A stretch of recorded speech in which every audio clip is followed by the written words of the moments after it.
Well, everybody, hope you doing okay. Now it's Berlin Marathon time again. Now, which of the YouTubers do we fancy this year? We've got Ryan Thomson here looking for a 2:15. We've got Cole Gibbens looking to build on his London 2:16. We've got Matt Rees, my coach, the Welsh runner, looking to get somewhere near his PB of 2:24. And we've got Ben and Mary from This Messy Happy looking to build on their excellent PBs from Chicago last year. So you'll be pleased to hear I've knocked up my usual spreadsheet. This is rather a last minute one as usual, so apologies if I'm sort of half asleep here. But anyway, so we've got these 5 runners here, and these are the summary stats for each of them. So as usual, I've analysed the 14 weeks prior to the race, but effectively excluding this week, the taper week. So all these stats basically are based off the 13 weeks.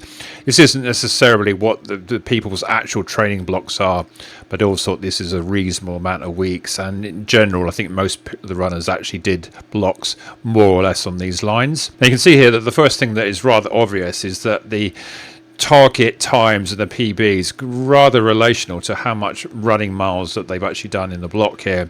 You see Ryan and Cole sort of the borderline between sub-elite and elite, I would say, looking for around about that 2:15 mark, doing around about 100 miles a week, maybe Cole a bit more. He's had a few problems that we'll come to later.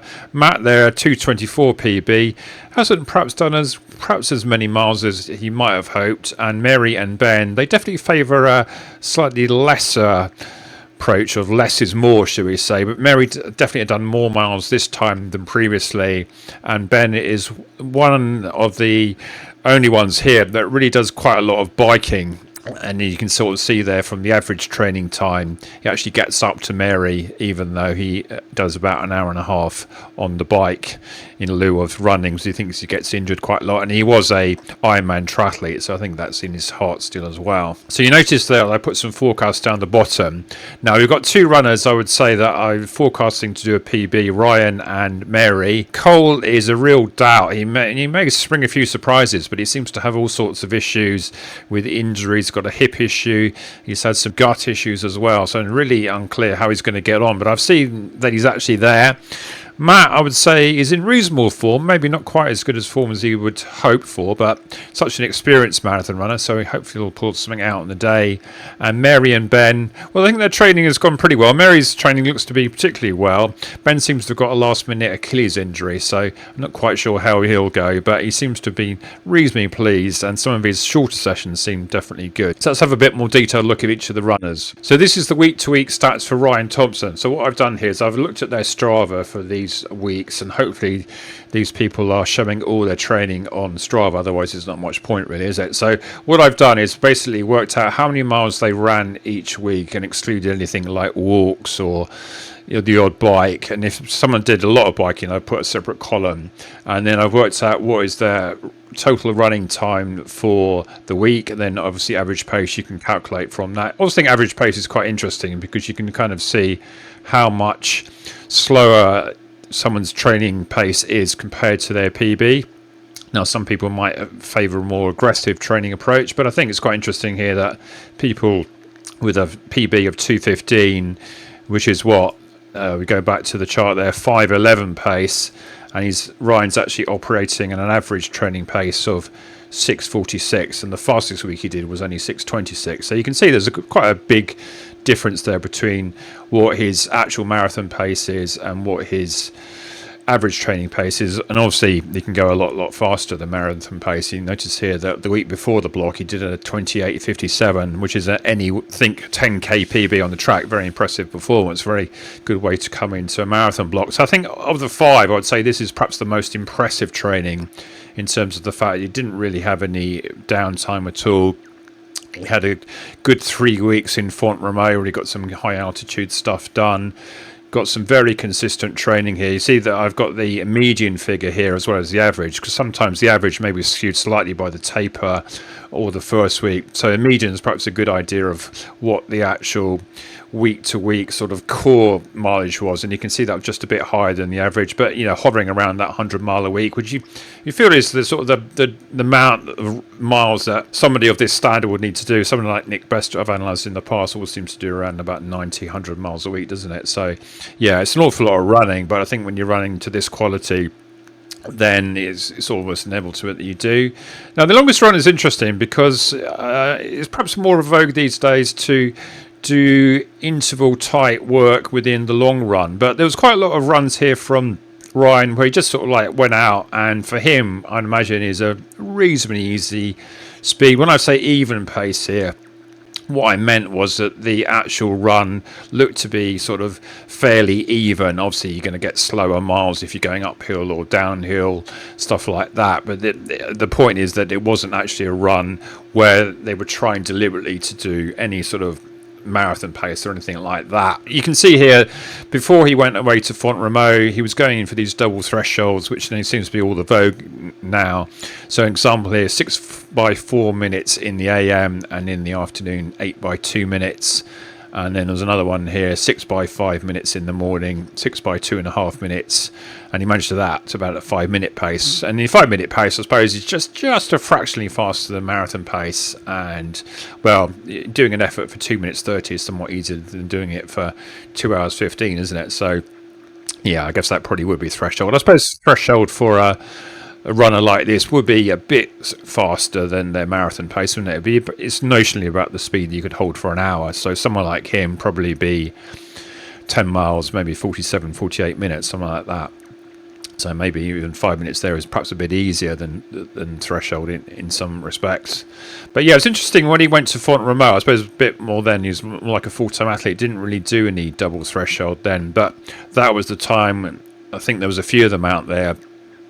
I think I saw Josh Lunn, remember from the podcast, seems to have lapsed, and was on there as well. So I think Ryan was living in Leeds for a while. I'm not quite sure if he's still associated with those guys. He seemed to be more in Scotland as well as Font-Romeu this time of year. So I'm not quite sure whether it's just out of university term time or such. So yeah, I'm interested to see if he goes back there. But one notable session I thought was the most. He did this day here where he did 55k in one day. So in the morning, he did a threshold session, 10k at 90% of marathon pace. When you might think, well, what does that mean? Well, it's thinking that it actually constituted to a 33-minute 10k. So it's still pretty nippy, isn't it? But for him, I suppose that's not sort of too difficult. And then followed up by 6 by 2k, just faster than marathon pace. And basically did something variant of it again in the afternoon, 10k again at 90% of marathon pace. And then this time 10 by 1k. So yeah, a huge day, 55k in one day. Now 55k was the amount of miles I did on my 51st birthday. I think a notional 35 miles in old money as well. And there was another one here which I thought was particularly interesting, where he did a session of 3 by 10k, but managed to get in the second k as a race. It was in the Highland Games. So he did essentially a warm-up of 90% at marathon pace there, 32.42, so very similar to the 33 minutes. Did the race and won it in 31.03. Had a 2k float rest, and then went on to do another 10k. I think he did about another 32 minutes. So yeah, amazing type of session, isn't it? So that was about a marathon for the day. I think at 25 miles I worked it out more or less. I might have got the sums slightly out there, but that basically was his longest run, broken down over various Strava intervals. So I think I get the general vibe here that training has gone well. You see here his PB is 2:15:44 from Valencia. The only thing I would worry about with Ryan, being from Scottish descent, that Berlin is looking reasonably warm, I think about 20 degrees. But having said that, it's been arguably the warmest summer that I can remember for a long, long time. So unlike April for the London Marathon, when perhaps people got caught out by the warm weather, you would assume that most people have been training through the summer are actually starting to cool down a bit now. But yeah, whether that will be a factor, who's to know? And I suppose actually the better runners, bizarrely, they actually in a way have more favourable conditions because they get it done earlier before it gets really warm. So in that sense, maybe it won't be such a factor, but I think it definitely will affect some people for sure. But yeah, I suppose that's the problem with having a September marathon, isn't it? It could be a bit chilly, or it could be, still basically a summer's day. So good luck to Ryan. Now we move on to Cole. Now I wasn't quite sure whether to include him, partly because I wasn't sure whether he was going to run, but his training seems to be going really, really well until it wasn't. So you can look here, absolutely huge mileage. He was probably trying to outdo Jake Barracraft from Ran to Japan with a peak mileage week there of 147 miles, which is truly astonishing, taking 16 hours. I mean, that's basically over double the amount of time that I train, and I feel like I do a lot of running. So yeah, it just goes to show, doesn't it? But then towards the end here, or the end of August, September, he did a half marathon race where he basically had stomach issues, intestinal sort of issues, couldn't hold things down. Then he seemed to have a bit of an injury. He keeps complaining on Strava he's got a hip injury. So despite that, with a race, and which didn't go too well, he still managed 112 miles that week. But last week, before the taper week, he was down to 53. I think just a bit of token running. Although we did do one day, which totaled 29 miles with this double threshold day there. So like half the mileage or more in one day. And then this week he's done a few runs, but every time he's been out he's complaining about hip issues. But I think at least it hasn't been sort of like throwing up stuff. But yeah, he's there, so I'm quite sure what's going to happen here. I mean, it could be, if he's okay to run, that with a bit of an enforced rest and all this fitness, he could run really well. So I said the pure guess, he might do 225, because it's not clear whether he's actually going to go flat out or whether he will go out at PB pace and blow up, or whether he would go out at PB pace and maybe even do a PB. Who's to know? I mean, that 216 he did in London was a real surprise, I think, to a lot of people. Maybe not him, but I think everyone was thinking that he might just sort of creep under 220, and he was miles under. So who's to know? But this is like huge mileage, and it's interesting. The average training pace here, 6:38, is pretty similar to Ryan, isn't it? We've got Ryan's here at 6:46. So yeah, you never quite know with training paces, because some people sort of like stop their watch a bit, some people sort of pay attention to their warm-ups and stuff like that, but you can sort of see that the actual pace here is very similar. Now, in terms of where Cole was when he started this block, he wasn't very fit. I don't think he'd run for a few weeks. I think he had a bit of time adjusting back after London to get back into things. So when he started this block, he did a time trial 5k of only 16:20, and then after a few weeks training, he managed to do a 5k race. I think it was at Colchester, and Nick Bester was there, quite an elite level 5k race where he did 14:42. Maybe not Cole's best, but he beat Nick Bester by 3 seconds. And I think that would have shown that in the middle of this huge mileage that training was going well. I did start to see a few things that he wasn't perhaps quite the shape he was, but you can see here a long run of 26 miles where he actually covered a 2:31 marathon in training. That wasn't in a marathon race, that was just out a training run.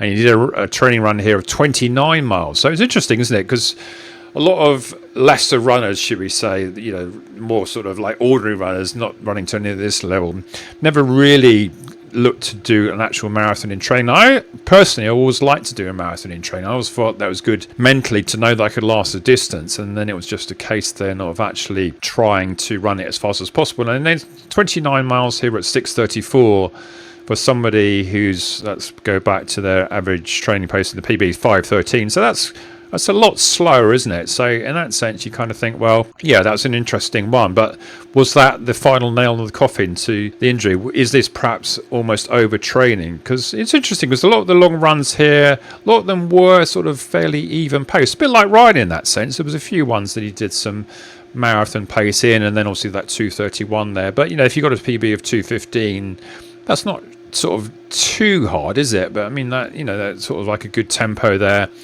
A fair amount of double thresholds, I think Cole was doing. I think his training week basically consisted of a long run and a double threshold. Maybe some days did another session as well, but a huge amount of steady mileage. I think there was a lot of runs where he covered 10 miles, maybe AM and some PMs as well. Obviously, you're going to need to do double days to reach up to this, but only one double threshold per week. And I think that was similar with Ryan. When he did it, it was only one per week. And let's see what else he did. 10k race in 30:46, and he actually covered 23 miles a day. I think he did the race and then went off and did another 10 miles, sort of warm down, as it were. So yeah, I mean, just huge mileage here. But do you think it sort of actually just sort of like all came a bit too much? And yeah, interesting to see how he's going to go. I mean, best of luck to him. I think he's a hugely talented runner, but let's just hope he hasn't done any lasting damage, and it's just sort of, knife on the edge. I mean, there's a little element of these things that if you don't put the work in and don't train as hard as you can, will you ever know how good you could be? Because very few runners are going to get a 2:16 marathon, whatever they do. And Cole's clearly got ambitions to run a lot faster than that, and I think he was aiming to see in this block, when he was being supported by Adidas as well, wasn't he, to see whether he can make the most of that and show that he was worth that time. So yeah, I think there's a bit of pressure put on him. I think he had entered Valencia, hadn't he? And let's see how it goes. I mean, it's hard to think that if you come out of this with a good run, and obviously that's a buoy them up and hopefully get himself sorted for Valencia, or maybe rest on your laurels and just sort of come out again next spring to get yourself sorted, because I don't think you can really do training to this level when you're not fully on it, as it were, in terms of your body and any sort of issues that you've got. So yeah, best of luck to Cole, and let's hope he pulls through. So I'm doing these kind of in order of what is their total training time, which is correlated to their ambitions. Now we've got Matt Rees, the Welsh runner here. Now I think for the first time in a while, Matt's actually going to get to a line. His last marathon, he did 2 marathons last year. He did Manchester a couple of weeks before Newport, almost a sort of a last-minute warm-up. Newport, when I checked, was actually a slightly long course, so effectively Matt's time in that 2:31.16, the equivalent actual time would have been about a minute quicker, so 2:30.17. So it'd be good to think this time Matt can get under 2:30.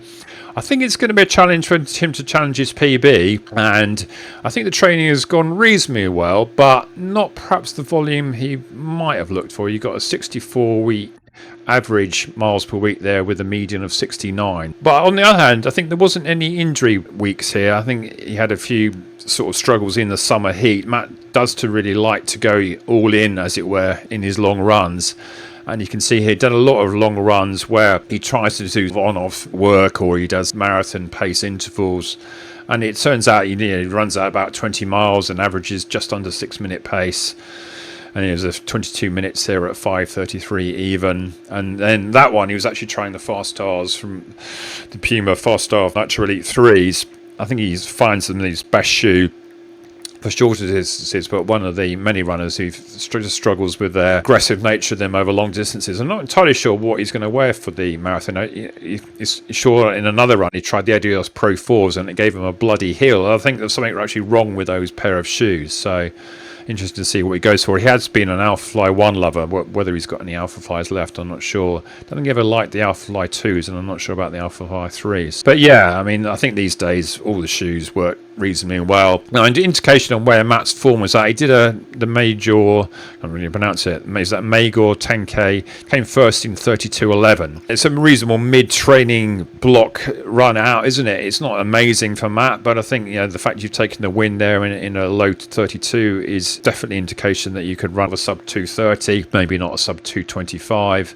I think what I did notice with Matt, that some of the sessions he was struggling to actually hold the form throughout, but I think Matt was always trying to get the most out of him. A bit like I said with Cole, sometimes you think these people that they've kind of experienced, then what's the point in just sort of jogging around? So I think that's why Matt's had a few struggles in recent times about starting blocks and not finishing them. Just wants to get the most out of him. And it's interesting, people say, oh, why you get coached by him, because surely all his training is all ridiculous. Well, the training he gives me is nothing like the training he gives himself, and I think he's got to know me now, and I realise that I can't do the sort of training that a 30-something can do when I'm 58. So I tend to do 2 interval sessions a week, one sort of slightly shorter one slightly longer, but sometimes I might do a part run instead of a second session, or I may do a shoe off and sort of improvise it. And also, just spend basically doing about an hour a day with a long run, just a bit longer, because I'm not training for anything more than about 5 or 10k at the moment. I'm not needing to do these 20-mile runs with marathon pace, although you do think marathon training in some ways the most efficient training that you can do, isn't it? And I think Matt also lives in perhaps the hilliest of the areas. If you look at his elevation here, his average elevation, this is in feet. I think to a certain extent you need to sort of just pay attention to the relative number here. Although you look here for Cole, some of his elevation was really high, so yeah, perhaps it's more than I thought. Actually, Ryan's, I don't think. Yeah, Ryan's actually is a lot as well. So actually, Matt's elevation maybe not quite as I thought. Funny how perceptions change. Definitely when you come on to Mary and Ben, they live in much more flatlands. But yeah, Matt does like his sort of trail runs for recoveries and stuff. But Yeah, so I think a good training block by Matt, and hope he'll have a solid run. I'm thinking somewhere around the 2:30 mark will be good, and maybe he'll surprise us because he hasn't run too many sort of tune-up races in this, so I don't think he should be overly tired. He did say his comment is a bit worried about the heat, but maybe that's just sort of like taking the pressure off for himself. So yeah, best of luck to Matt, and look forward to finding out how you get on. Now, Mary and Ben are interesting because you go from people who are sub-elite minimum to basically people who are very good club runners. Mary's PB there from Chicago last autumn was a 3:13.45.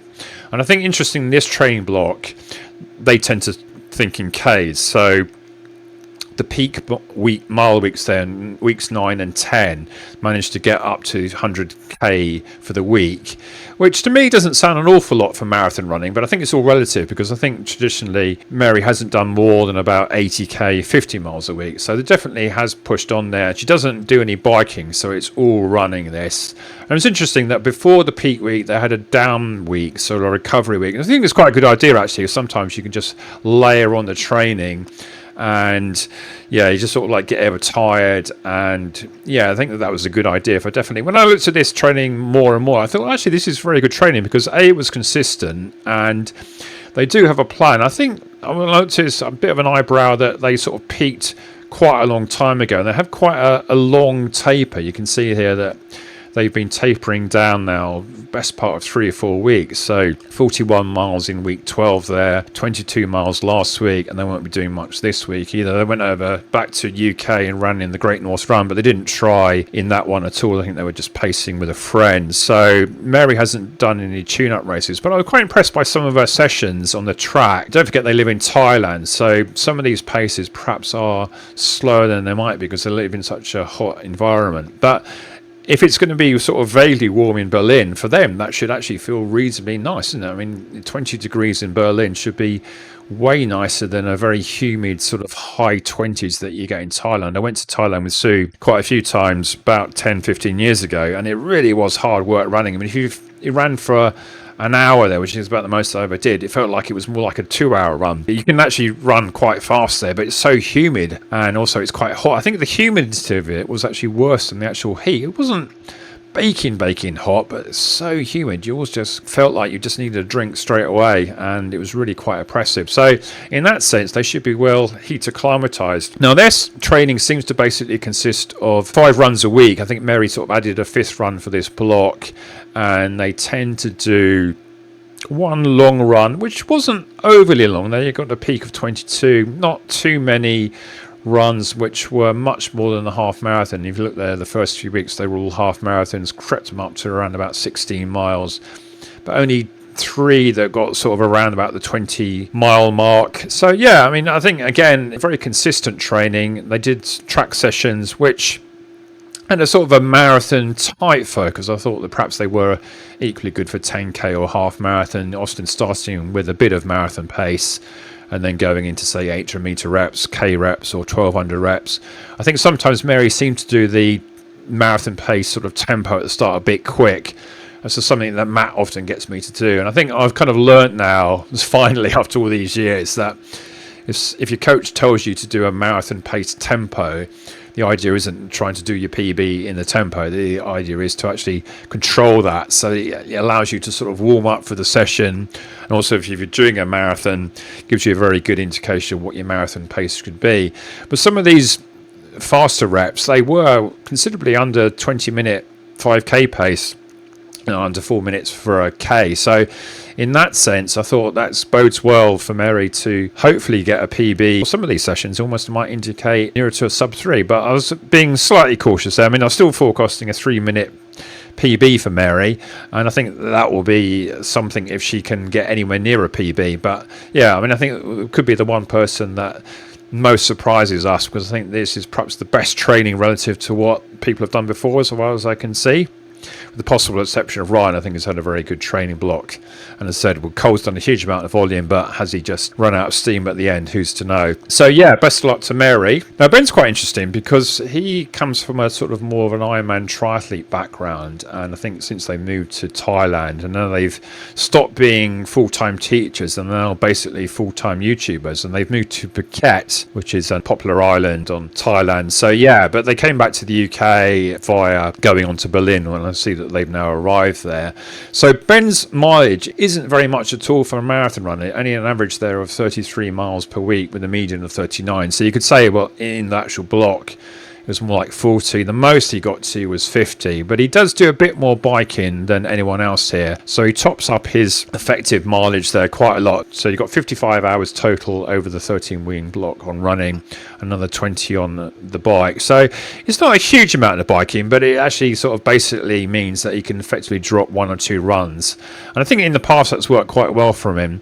What I would say in this block that he was looking to improve from 244 to 239, which is quite a big jump, isn't it? And I would have thought normally you expect anyone who's aiming for a 239 would be covering more like an absolute minimum of 60 miles a week, probably more 70, 80. I mean, when I did my first marathon, 238, so very similar to his target, I did 65 miles, and when it got up to 80 miles the year later when I did a 233. So in that sense it does seem a fairly light training session, and I haven't seen too much sort of long periods at marathon pace. Did a fair amount of stuff on the treadmill broken down there. You can see 2x5k at marathon pace, 3x4k at marathon pace, stuff like that. Obviously because they live in a warm environment, they do quite a lot of stuff on the treadmill as well as the track, and I think it's quite difficult to actually find places to run there. I think often there's one loop that they found sort of around a lake that's sort of fairly flat. And interestingly for Thailand, you know, imagine it's a really sort of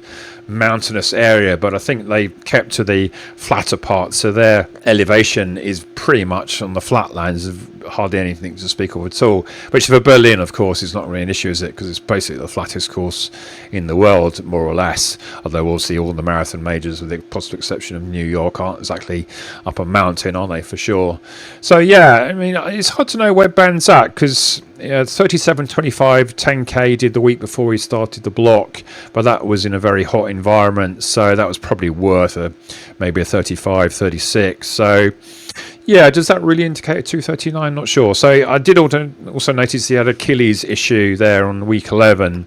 So in that week, he basically went manic on the bike, did 8 hours on the bike, 180 miles, and just did the one run. So he hasn't done too much running at all in the last month. So that means he's either going to come into this really, really fresh or really, really stale, or perhaps a mix of the two. But I think Ben has shown in the past that he can run very well off what might appear to be limited running training. So been very interested to see how he gets on. My hunch is that maybe he just hasn't got quite enough there to do a PB this time, but I think knowing him, he's got every chance of getting it out. He certainly knows how to get the most out of himself for sure. So best of luck to him. Okay, so I hope you found this interesting. Like and subscribe on that. And what do you think about all these runners? Is there anyone else that you think is running that's worthy of chatting to? Let's have a conversation going in the comments. Anyway, so as I said, hope you found this interesting. Like and subscribe on that, and see you next one then. Bye.